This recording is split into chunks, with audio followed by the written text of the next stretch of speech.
आप देख रहे हैं अमेज नाउ।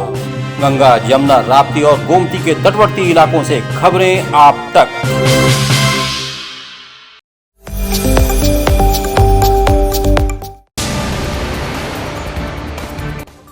द्रौपदी मुर्मू के राष्ट्रपति चुने जाने पर भाजपाइयों ने मनाया जश्न।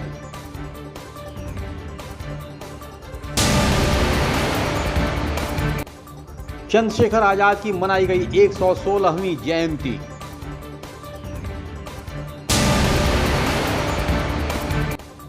तिरंगे झंडे का मनाया गया जन्म दिवस।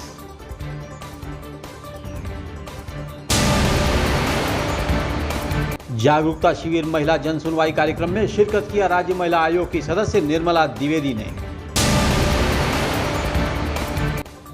बड़हलगंज में घाघरा की कटान का जिलाधिकारी ने निरीक्षण कर बाढ़ से बचाव कार्यों को परखा। जिलाधिकारी ने कहा, बार बेंच के सामंजस्य से पीड़ितों को कम समय में न्याय दिलाना होगी उनकी प्राथमिकता। आरटीओ द्वारा अनफिट घोषित वाहन सड़कों पर भर रहे फर्राटा।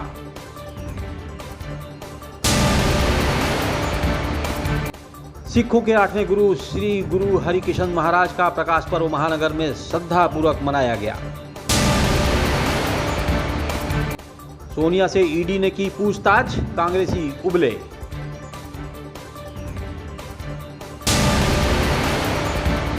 $45 लाख की सड़क बलिया में पास होने के 4 माह बाद भी पूर्व मंत्री के ठेकेदार के कान पर नहीं रेंग रहा जू। ग्राम्य विकास और ग्राम्य विकास अभियंत्रण राज्य मंत्री विजय लक्ष्मी गौतम मीडिया के सवाल पर झल्लाईं। बलिया में 7 साल बाद सऊदीया से लौटे पति ने फोन पर ही पत्नी को दे दिया तलाक। Ashmita hospital multi speciality centre, Geeta Vatika road, Gorakhpur. प्रसूति स्त्री इनफर्टिलिटी रोग विभाग, नवजात शिशु बाल रोग विभाग, हड्डी एवं जोड़ रोग विभाग, जनरल एवं लैप्रोस्कोपी सर्जरी विभाग, गंभीर एवं अति गंभीर रोगी विभाग, विशेषज्ञ चिकित्सक द्वारा इमरजेंसी सेवा 24 घंटे उपलब्ध। कम खर्च में बेहतर इलाज ही हमारी पहचान है। अपॉइंटमेंट हेतु संपर्क करें 9838463555।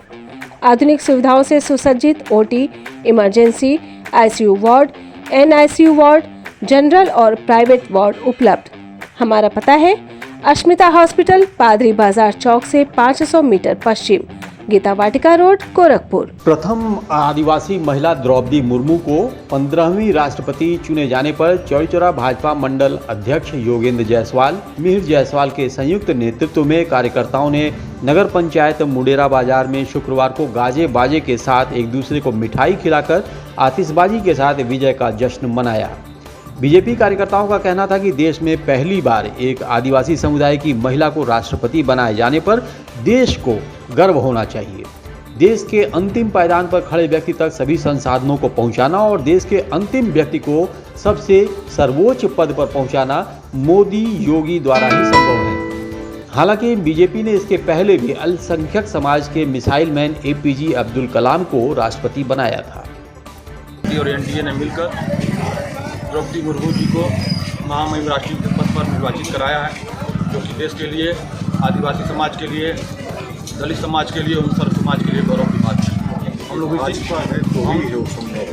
और भारतीय जनता पार्टी है और मोदी जी हैं, तभी यह संभव है, क्योंकि इसके पहले भी हमारे गोरखपुर में गुरु कृपा संस्थान द्वारा चंद्रशेखर आजाद की 116वीं जयंती आजाद चौक पर मनाई गई।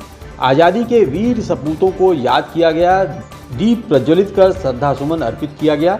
गुरु कृपा संस्थान के अध्यक्ष ब्रिजेश त्रिपाठी ने बताया कि चंद्रशेखर आजाद ने कैसे 14 साल की उम्र में अंग्रेजों के खिलाफ बिगुल फूंका और अंग्रेजों के नाक में दम कर दिया, और अंग्रेजों से लोहा लेते हुए प्रयागराज में जिस तरह अंग्रेजों को मारा और आखिरी गोली बचाते हुए खुद को मारकर शहीद हो गए, लेकिन अंग्रेजों के हाथ नहीं आए।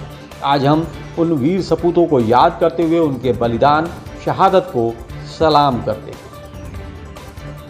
जयंती है और उस जयंती के पूर्व संध्या पर 23 जुलाई 1906 मध्य प्रदेश के भावरा ग्राम में चंद्रशेखर आज़ाद जी का जन्म हुआ था, और पिता सीताराम तिवारी और माता जगरानी देवी के कोख में ऐसा लाल पैदा हुआ था जो मात्र 15 साल की उम्र में जज के सामने बोला था आज़ाद था, आज़ाद हूँ और आज़ाद रहूँगा।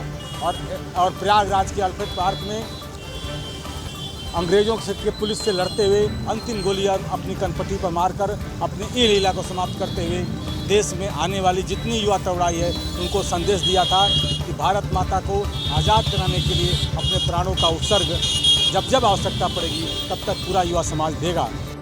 11 कुंटल वजन और 15 किलोमीटर लंबे तिरंगे को 2 बार फैलाकर पूरे भारत में तिरंगे के प्रति क्रांति लाने वाली संस्था ने राष्ट्रीय ध्वज तिरंगे का जन्म दिवस धूमधाम से मनाया। राष्ट्रीय ध्वज तिरंगे का पूजन आरती करने के पश्चात मिठाइयां बांटकर और विश्व का सबसे लंबा तिरंगा समिति का प्रतीकात्मक तिरंगे को भी विस्तारित किया गया और राष्ट्रगान के साथ कार्यक्रम का समापन हुआ। इस मौके पर गोरखपुर के मशहूर चिकित्सक और समाजसेवी डॉक्टर रूप बनर्जी ने कार्यक्रम को संबोधित किया।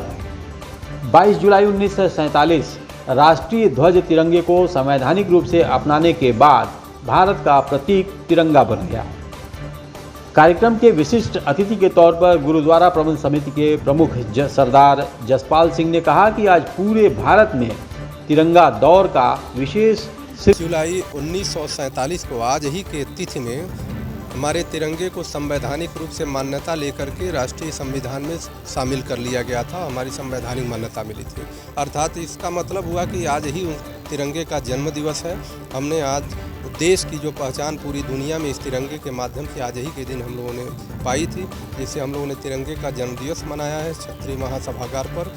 और नेताजी सुभाष चंद्र बोस, भगत सिंह, पंडित राम प्रसाद बिस्मिल जैसे महान वीरों ने, इन लोगों ने अपना जो बलिदान देकर के देश को आज़ाद कराया, उनको श्रद्धा सुमन अर्पित किया गया। और उसके बाद तिरंगे को फैला करके विश्व का सबसे लंबा तिरंगा का जो 100 मीटर का भाग है उसको फैला करके हम लोगों ने प्रतीकात्मक रूप से पूरे विश्व पटल पर तिरंगे को ये दर्शाने का प्रयास किया है कि तिरंगा मजबूत है, हमेशा सशक्त रहेगा और जब ये धरती रहेगी तिरंगा कमाने से। मिशन शक्ति 4 के अंतर्गत महिलाओं से संबंधित विभिन्न कल्याणकारी योजनाओं का अधिकतम लाभ दिलाए जाने और महिला उत्पीड़न की रोकथाम, महिलाओं को त्वरित न्याय दिलाए जाने के उद्देश्य से विकास भवन स्थित मनरेगा सभागार कक्ष में जागरूकता शिविर महिला जन सुनवाई का कार्यक्रम राज्य महिला आयोग की सदस्य निर्मला द्विवेदी की अध्यक्षता में आयोजित किया गया।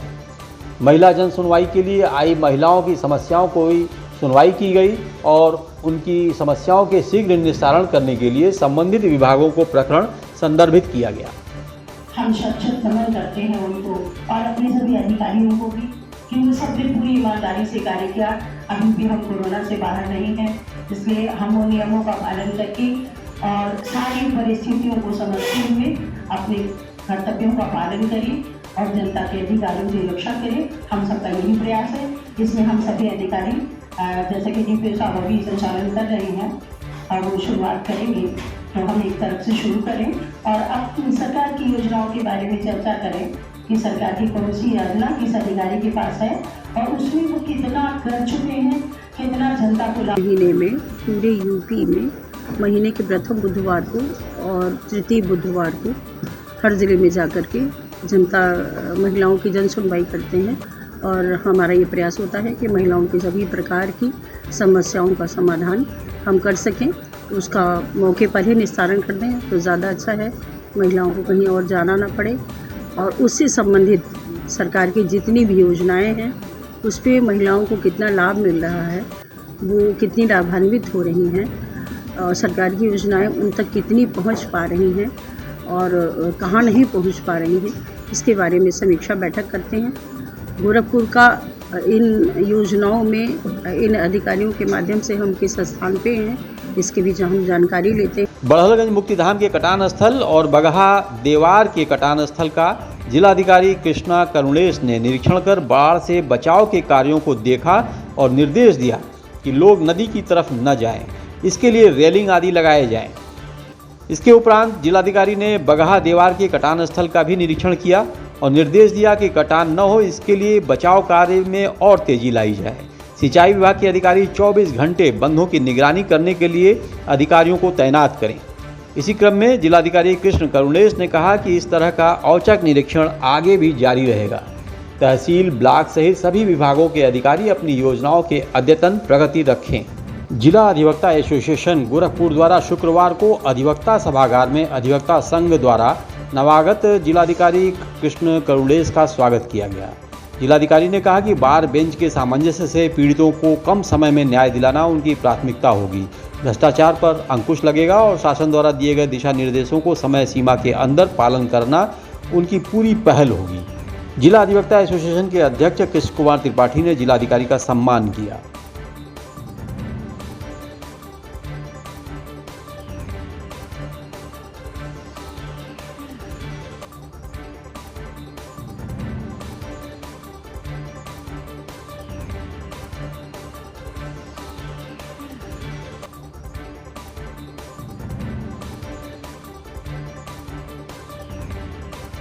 कोई अपने बीच में अपने मुखिया आते हैं तो ये हमारा शिष्टाचार है, ये हमारा संस्कार है कि अपने मुखिया का अपने बीच में जो है हार्दिक स्वागत और अभिनंदन किया जाए। उसी क्रम में नवागत जिलाधिकारी महोदय का यह जो है स्वागत अभिनंदन कार्यक्रम जिला अधिवक्ता एसोसिएशन सभागार में एसोसिएशन की तरफ से रखा गया है। शासन के निर्देश के बावजूद धड़ल्ले से अनफिट वाहन सड़कों पर दौड़ते नजर आ रहे हैं।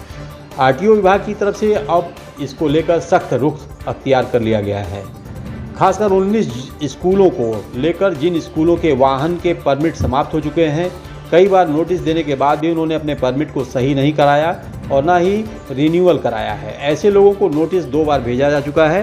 अब अगर सड़क पर यह वाहन दिखाई देते हैं तो इन वाहनों को तत्काल सीज कर लिया जाएगा और उनके खिलाफ सख्त कार्रवाई भी की जाएगी। यानी आरटीओ विभाग अब पूरी तरीके से सख्त रुख अख्तियार कर चुका है।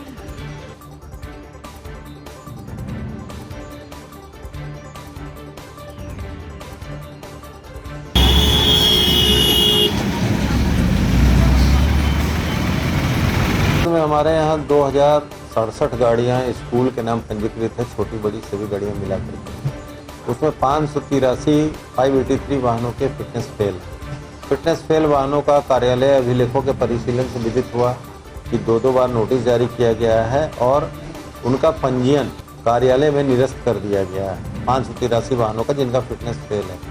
अभी हम लोग फिर स्कूल जा रहे हैं, जागरूकता चला रहे हैं कि आप आइए फिटनेस करा लीजिए और यदि ये वाहन संचालित पाई जाएगी तो प्रवर्तन कार्रवाई के दौरान निश्चित रूप से ये बसें बंद की जाएगी, ये वाहन बंद किए जाएंगे और इनके खिलाफ विधिक कार्रवाई की जाएगी। श्री गुरु सिंह सभा जटाशंकर गुरुद्वारे में 8वें गुरु श्री गुरु हरिकृष्ण महाराज जी का प्रकाश पर्व बहुत श्रद्धापूर्वक मनाया जा रहा है। बालामित्र हरिकृष्ण साहब को 5 साल की उम्र में गुरु की गद्दी मिली। 1664 में दिल्ली में उन्होंने अपना शरीर त्याग दिया। दिल्ली में चेचक महामारी के रूप में फैल चुका था। तब गुरुजी अपने अंगूठे को जमीन में टिकाया तो पानी की धार निकल पड़ी और दिल्ली महामारी से मुक्त हुआ। लेकिन गुरु हरिकृष्ण साहब को चेचक ने घेर लिया। इस मौके पर जटाशंकर गुरुद्वारे में भजन कीर्तन और लंगर भंडारे का आयोजन किया गया।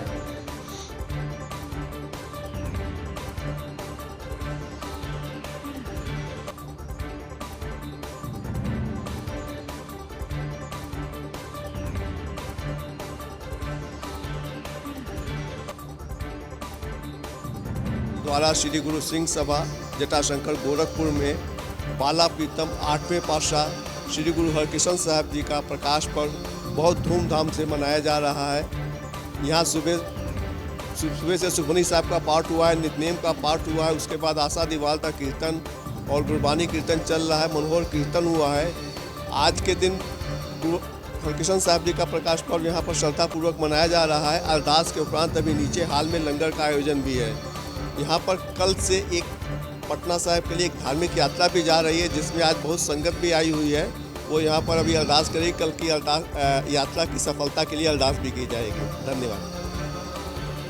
कांग्रेस पार्टी की राष्ट्रीय अध्यक्ष सोनिया गांधी से ईडी ने क्या पूछताछ शुरू की। पूरे देश में कांग्रेसी कार्यकर्ताओं का उबाल देखने को मिल रहा है। गोरखपुर जिले में भी कांग्रेस पार्टी के जिला अध्यक्ष निर्मला पासवान के नेतृत्व में आज कांग्रेस पार्टी के कार्यकर्ताओं ने टाउन हॉल स्थित गांधी प्रतिमा पर सरकार के विरोध में प्रदर्शन करते नजर आए। प्रदर्शनकारियों का कहना था कि विपक्ष को दबाने के लिए भारतीय जनता पार्टी नरेंद्र मोदी की सरकार ईडी का सहारा ले रही है, लेकिन हम लोग झुकने वाले नहीं हैं, रुकेंगे भी नहीं, विरोध करते रहेंगे। महंगाई की मार के मुद्दे को लेकर कांग्रेस पार्टी की जिला अध्यक्ष निर्मला पासवान ने कहा कि जनता धीरे धीरे समझ रही है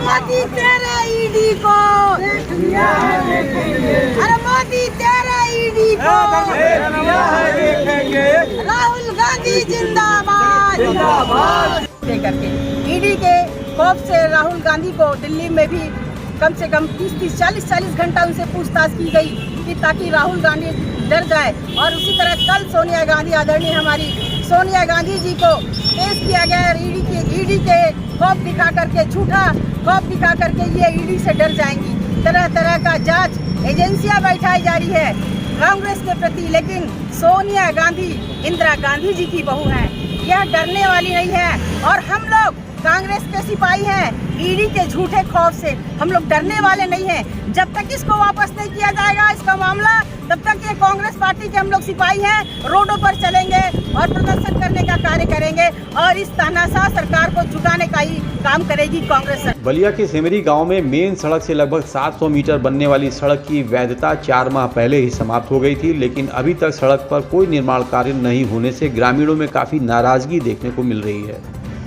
इस सड़क की लागत लगभग 45 लाख है, जो ग्रामीण अभियंत्रण विभाग प्रखंड बलिया के द्वारा बनाया जाना था, लेकिन कई माह बीतने के बाद भी नहीं बन सका। ग्रामीणों ने आरोप लगाया कि बीजेपी के पूर्व मंत्री आनंद स्वरूप शुक्ला के करीबी ठेकेदार को सड़क बनाने को दिया गया है। इस सड़क से सैकड़ों लोग प्रतिदिन गुजरते हैं और सड़क पर जल जमाव होने से लोगों को काफ़ी कठिनाइयों का सामना करना पड़ रहा है। तो क्या ऐसे में योगी सरकार के अधिकारी ठेकेदार के खिलाफ कोई कार्रवाई करेंगे? ऐसे अधिकारियों और ठेकेदारों के बीच चलता रहेगा क्या आंख मिचौली का खेल? कई ग्रामीणों ने इस मामले पर अपनी प्रतिक्रिया दर्ज कराई। इसका पास भी हो गया, पैसा भी आ गया, ठेकेदार जो है क्या कर रहा है क्या नहीं कर रहा है, मिलने के बाद 10 दिन में हो जाएगा, 5 दिन में हो जाएगा, आकर कुछ नहीं रहा है। ये सड़क कहाँ से कहाँ तक बननी थी? ये सड़क जो है स्टेशन से और जो है वो पाठक जी के आगे तक। कितने मीटर की सड़क है ये? 700 मीटर। लेकिन अभी तक बना नहीं, कुछ नहीं हुआ। इससे ठेकेदार से भी बात करने के बाद या जो भी है एशियन है उनसे बात करने के बाद वो ऐसे आश्वासन दे रहे हैं कि 10 दिन में लग जाएगा काम, 15 दिन में लग जाएगा काम। ऐसे करते करते 3 महीने निकल गए, फिर भी इस पर कोई काम नहीं हो रहा है। ये कैसी सड़क है, किस तरह की सड़क है? अभी जो पहले तो PWD में थी, अभी इसका कोई परफॉर्मेंस चेंज हुआ है, ग्रामीण ऐसे करके कुछ चेंज हुआ है। तो ये विकास भवन से बता रहे हैं कि विकास भवन से इसका। बलिया PWD डाक बंगले पर आई यूपी सरकार के ग्राम्य विकास और ग्राम्य विकास अभियंत्रण राज्य मंत्री विजय लक्ष्मी गौतम मीडिया के सवाल पर झल्लाई दिखी। ग्रामीण क्षेत्रों की खस्ता हाल सड़कों के सवाल पर झल्लाई मंत्री ने कहा कि 70 साल का हिसाब हम ही से लेंगे। हमारी सरकार को 8 साल हुए हैं और 8 साल के विकास कार्यों की गिनती भी गिनाई, लेकिन सड़क के खस्ता हाल पर कोई जवाब नहीं दिया, बल्कि ये जरूर कहा कि बलिया को जितनी ज़रूरत होगी उसे पूरा किया जाएगा। मज़े की बात यह है कि मंत्री जी को यह भी नहीं पता कि योगी सरकार के अभी 5 साल 4 महीने पूरे हुए हैं। सही बात तो यह है कि मंत्री जी केंद्र सरकार को प्रदेश सरकार का कार्यकाल बताती नजर आ रही थी। आइए सुनाते हैं मंत्री की ही जुबानी। 70 साल वाला हिसाब जो है हम ही लोगों से तो नहीं आप ले लेंगे ना कि 8 साल में हो जाए। 8 साल में हमने जितना किया है, हर घर झोपड़ी को हटा करके आवास, हर घर शौचालय, हर घर पेंशन। सुनिए बात सुनिए, ठीक है। 8 साल में क्या क्या हुआ है देखिए। हर गांव में ग्राम पंचायत, हर गांव में अमृत सरोवर, हर गांव में स्वयं सहायता समूह का गठन, हर गांव में हमारी बहनों का घर से निकल करके और काम करना आ गया ना। आपको बहुत सारा विकास का कार्य दिखाई दे रहा था कि गांव का अंतिम व्यक्ति इस समय कितना खुश है, कितना खुशहाल है। और तभी तो डबल इंजन की सरकार चल रही है। अभी मुख्यमंत्री दोबारा हमें बनाया गया है, हमारे परम पूज्य योगी आदित्यनाथ जी, उनके कार्यों, विकास कार्यों को देख के अपराध मुक्त भारत ये उत्तर प्रदेश हुआ है। तो ये सब चीज़ें देखिए ना। बलिया में 3 तलाक का मामला सामने आया है, जहां खेजड़ी थाना अंतर्गत मासूमपुर गांव की रहने वाली आफरीन खातून की शादी 2014 में अलाउद्दीन शेख से हुई। शादी के लगभग 1 साल बाद ही आफरीन का पति सऊदी चला गया। 7 साल बाद सऊदी से लौटने के बाद पति ने आफरीन को फ़ोन पर 3 तलाक दे दिया। बताया गया कि पति के जाने के बाद ससुराल वाले मारते पीटते थे। आफरीन का कहना है कि उसकी एक बेटी भी है, जबकि पति का सीधा कहना है कि 5 लाख रुपए लेके आओ तभी तुम्हें अपनाया जाएगा। पीड़ित आफरीन अपने पति के खिलाफ मुकदमा दर्ज कराने के लिए थाने से लेकर SP के कार्यालय तक का चक्कर काट रही है। 14 में शादी हुआ था सर, और 15 में मेरी लड़की जन्म हुई, और 15 में अगस्त सितंबर को वो चले गए सऊदी में। अच्छा। उसके बाद वो चले गए तो हमें मेरे साथ बहुत जुल्म हो रहा था। मेरे ससुराल वाले हमें रहने नहीं दे रहे थे और उसके बाद मैं मायके चली गई। उसके बाद ऐसे 2 साल हो गया, 7 साल हो गया, 5 साल होने 2 साल इन्हें 7 साल हो गया। उसके बाद 7 साल बाद मेरे पति वापस आए। अब जा कर के 2000 जब मैं फ़ोन किया तो बोलता है कि 5 लाख ले करके आ, मैं यही बिजनेस करूँगा। तब मेरे घर आया। मैं सोचती रही कि ऐसे ये बात क्यों बोलते हैं। मैं तकते 1 हफ्ते उसके बाद मैं थाने पे गई तो सारा आदिया कहा तो वहाँ के लोग बोले, मेरे ससुर को बुलाए, मुझे भी बुलाए और उनके मोबाइल चेक किए तो बोल रहे हैं कि अपने बाप से वो बात किया है 16 तारीख को। उसके बाद आज भी वो ना पता है मेरे पास, ना फ़ोन करता है ना कुछ करता है और मुझे तलाक देकर चला गया। तलाक कैसे दिया? फ़ोन पे बोलता है मैं फ़ोन पे तलाक दे दिया हूँ, उसको आज़ाद कर दिया हूँ, जो करना है वो कर लिया। बोलता है तलाक दे दिया हूँ, आज़ाद कर दिया हूँ, तलाक दे दिया। मैं चाहती हूँ कि उसको हाजिर किया जाए, उससे पूछा जाए कि वो क्या चाहता है, मुझे ऐसे कैसे छोड़।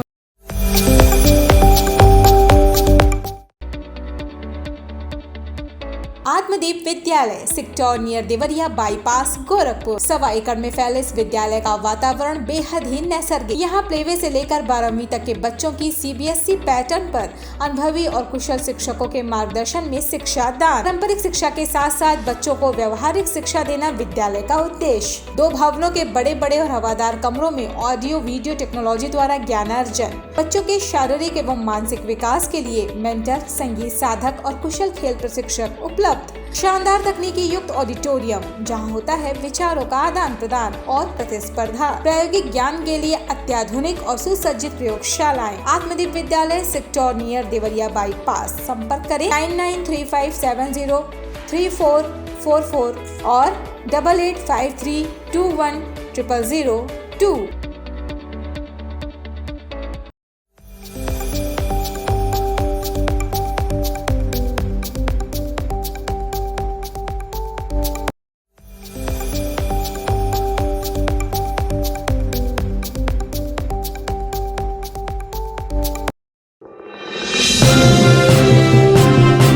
आप देख रहे हैं अमेज नाउ। गंगा, यमुना, राप्ती और गोमती के तटवर्ती इलाकों से खबरें आप तक।